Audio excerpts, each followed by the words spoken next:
Continuing on with the improvements to this 1995 F-250, getting it ready, road ready and everything, I'm going to go ahead and do a spark plug change and also replace the distributor cap and rotor assembly with genuine motorcraft parts.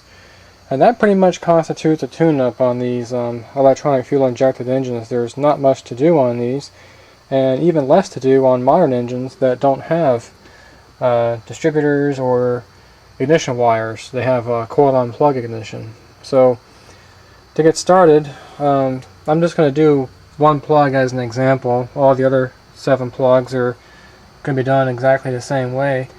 Is to you got to be careful not to damage the wire, and they've been on there for a while. So what you want to do is kind of give them a little twist. And I've already gotten this one broken loose and off to make it easier for the camera, and it just pulls right off. You should hear a little popping sound. And so that exposes the plug, and if I can get enough light on the situation, well, maybe not.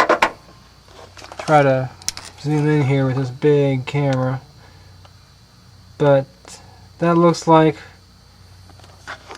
what may well be the original Motorcraft spark plug on this engine, judging by the amount of rust and corrosion around the base of the plug, which kind of matches the exhaust manifold. So these may never have been changed in 17 years and 150,000 miles, or if they have, probably changed once. So definitely time to get these things out of here. See how much better the engine will run and how much better fuel economy. And I'm going to go in there with the NGK V-Power, just basic, a standard basic plug, nothing special. More like a traditional copper core plug, pretty much. And one of the first things I like to do, especially since these plugs have been in there for a while, and in order to protect the engine and prevent a bunch of debris getting down in there when I take the plug out, is go ahead and give it a shot of compressed air all around the hole here.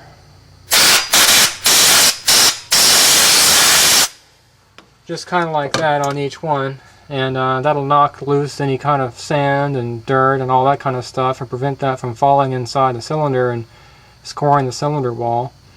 So I'm going to go ahead and do that one by one. But before I do that, I'm going to take out each one of these plugs and make sure they're gapped properly, and if not, go ahead and adjust the gap, and I'll also apply some anti-seize compound. And you can look in the service manual for specifications, but actually it's good to look at both the service manual as well as the VESI label, or vehicle emission control label, and that'll tell you exactly the spark plug type, engine displacement, and what the gap is supposed to be. And I sort of like gapping these new plugs on the low side of the range that they give you, because over time the gap is going to grow because the electrode is going to get worn away. So when you start out on the low side and it grows a little bit, you're still going to be within tolerance. If I start out at 0.045 or 0.046, it doesn't have, just a little bit of electrode growth is going to throw it out of specification. So I always want to gap these things a little bit on the low side. So let me go ahead and check and adjust the gap, apply the anti-seize, basically prep them up for installation, and we'll go from there. Just wanted to show you guys the gapping process. I've got this gapping tool, which is the inclined plane type. It gets thicker and thicker as you go up the scale. Pretty easy to use. And then we got the traditional spark plug, and what you're trying to do is adjust this gap between the center electrode and ground electrode to be 0.042 inches. So what you end up doing is you put the plug in on the low side and you start ramping it up a little by little, like that, until you start feeling a little bit of resistance. And when you start feeling that resistance, and this tool's a little bit hard to get out, you look at your reading, and you want to make sure that's right on the money at 0.042. And if it's too thin, what you can do is you give this tool a little bit of a twist to open up that gap in there to make it larger. And if the gap is too large, you can put this upside down on a hard surface and move it back inward, and give it a try again. And I'm going to go ahead and do it on the rest of the plugs and put anti-seize on the threads and go from there. Just wanted to show you guys what the process is. Well, now I've got all the all 8 plugs prepped. They're gapped, and I've got the I don't know if you can tell, the analyses applied to the threads. That'll make these a lot easier to get out of the head next time I go to change these, which will probably be a long time from now, hopefully. Everything's gapped properly. Just want to keep everything nice and neat, lined up in a row. And now I'm just going to go one by one, one at a time, and go ahead and start replacing them. And then I'll have all the old plugs out of here, and I'll be able to examine them and see what kind of shape this engine's in. Okay, spark plugs are in on both sides. All the wiring is put back like it was originally. Whenever I do work on a car, I always like to make it look like I was never in there, except for the new part being replaced. And I've got the new distributor cap and rotor assembly put in. Firing order is correct, and I chose Motorcraft parts for the ignition system in this case. And same thing on the other side there. You can kind of get a better look at them through the wheel well. You can see them shining up like a new penny. So now that we have all the well, first let me show you the distributor cap that came off. Doesn't look too bad, but there's definitely some deposits, some erosion going on in there. That's generally what they tend to look like. It is kind of dirty.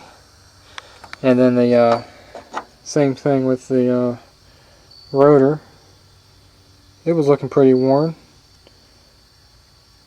A lot of arcing taking place over the years. I'm not sure if these are original parts or not. But I've seen worse, but that was definitely due for replacement. And now I've got all the spark plugs laying out here. That's the first cylinder, so it goes 1, 2, 3, 4, 5, 6, 7, 8, the way I've got them laid out. And just like the fender over here told a story about the body of the truck, the spark plugs can tell a story about the internal condition of the engine. And the oil analysis that I will do on this engine will be a much better, a much truer indication of the internal condition of the engine. But judging by the plugs, I feel pretty confident that the engine's in really good shape. Looking at each one of these plugs, you don't really have a lot of carbon buildup.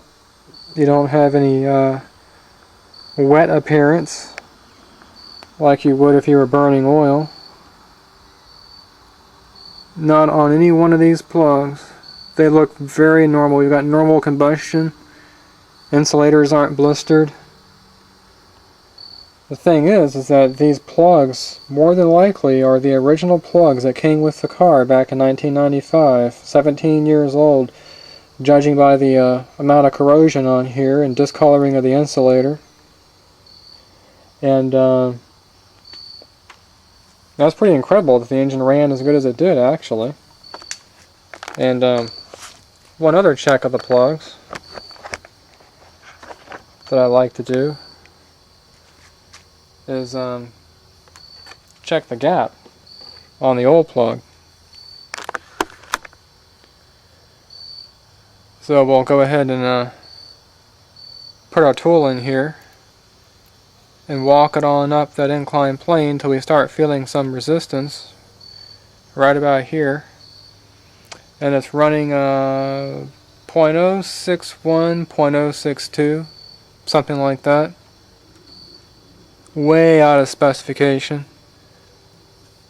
Looking on the Vessi label, maximum gap is 0.046. And just randomly checking another plug.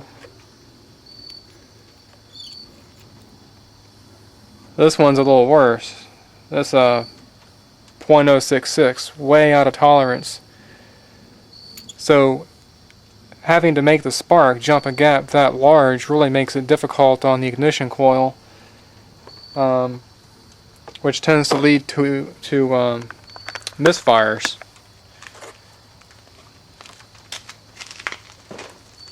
So now that we have the engine put back together, let's go ahead and cold start it and see if everything runs.